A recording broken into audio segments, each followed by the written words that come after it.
You are an Eldridge God living in a mortal body. However, you and a friend got mugged, and now they want to know why your blood is black and how you could just walk off being stabbed in the throat. I am a god. It took me years of hyperfixated therapy and research, but I cannot deny it anymore. I am a god.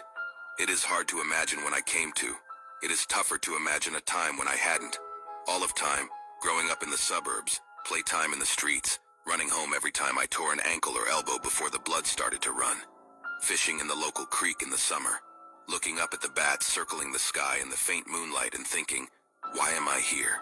These were all experiences I come from, but none of them explain how I came to realize what I am. They could very well be existential concerns of somebody suffering from some sort of autoimmune disorder, with perhaps an overactive imagination. But I had none of this.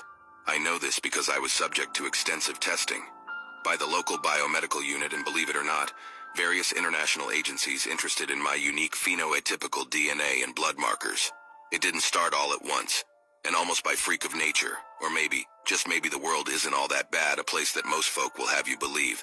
But through the whole turning into a teenager, and then eventually adulthood, despite being in contact with multiple medical and specialist agencies, including some of them paranormal and quasi-religious in nature, I've been rather my family, and I've managed to eke out something of a normal lifestyle through all of this. Our privacy is contained. Our lives are contained. My folks still live in that old suburb, and the kids I grew up with and their families all still see me as a normal kid, with normal pastimes and definitely an entirely normal immune system. They don't know I bleed black. No one knows that I bleed black. I am a god. Maybe a horrific god. Maybe something out of some sort of historical funnel, a leftover or vestige of some sort of satanic ceremony conducted thousands of years ago. I have visions sometime of an unearthly union between a demon and a human soul, eons ago. Am I their blood? Whatever it is, I've spent years searching for the answer. I've climbed up the mountains of Tibet and been as deep in the oceans as the human vessel will allow. For all its peculiarities, such as my high rate of recovery from any sort of stress and injury, or my utterly peak physical and mental form, I look completely calm and normal to another pair of eyes. This shroud of normalcy, this lie, this not saying of what they don't know has kept me safe, and maybe them, for all this long. You may be wondering, why then would I be so sure of being a god, or some sort of demonic aberration, if all I have to show for it is an ability for my body to recover faster than others, and that I am somewhat of above average intelligence, that I bleed black? Maybe it's something in my diet, maybe it's a high concentration of red blood cells, some sort of reverse immune dysfunction, a sort of hyper-functioning respiratory system that developed as a sort of response to unusual stresses in its environment. And I will say yes to each one of those lines of questioning, as I followed each and every one of them to their logical, and dare I say, illogical ends. I've read every book, every scripture, every text and scientific study that I've been able to access, and much, much more. But maybe even after all of that inquiry, there is something in me that knows. Something in me that knows that I am not mortal in the strictest meaning of the word. That while I took birth and will die when my time comes, there is something within me that isn't human, isn't perishable. That though I feel, is bound by bonds of blood and lineage, isn't bound down to the earthly realm by anything other than pure fascination and fantasy. It's like knowing I chose this realm to be my playground, a sort of suffering I've inflicted onto myself.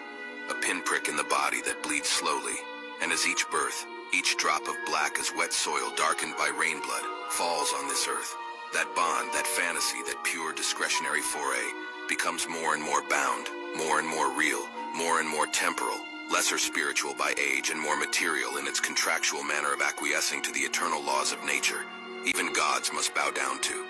And so this binding, this tying together of my limbs in this sort of limbo, this trial by time, by birth and rebirth, cycle after cycle of knowing and unknowing, and doubt and regardless, knowing all the time, is a sort of pleasure. But still, I long to be free. Yes, bro, I understand. But why are you bleeding black? Like, what the fuck? You're a god, you're a classified demon. Lol, dude, fuck off. Yeah, fuck you, man. I just want your wallet. I don't want none of this voodoo shit. White people, man. Fuck your lot. You asked for it. Breaking news. Reports from the city park by eyewitnesses and security cameras live, as we're hearing a large flash was seen. In the center of the park were discovered 2 bodies, burnt beyond recognition, in a pool of what appears to be black blood. Police are still searching for the perpetrator, Residents are advised to stay indoors. If you have any information regarding this attack, please reach out to your local police station by calling 800-99-800-300-23-444.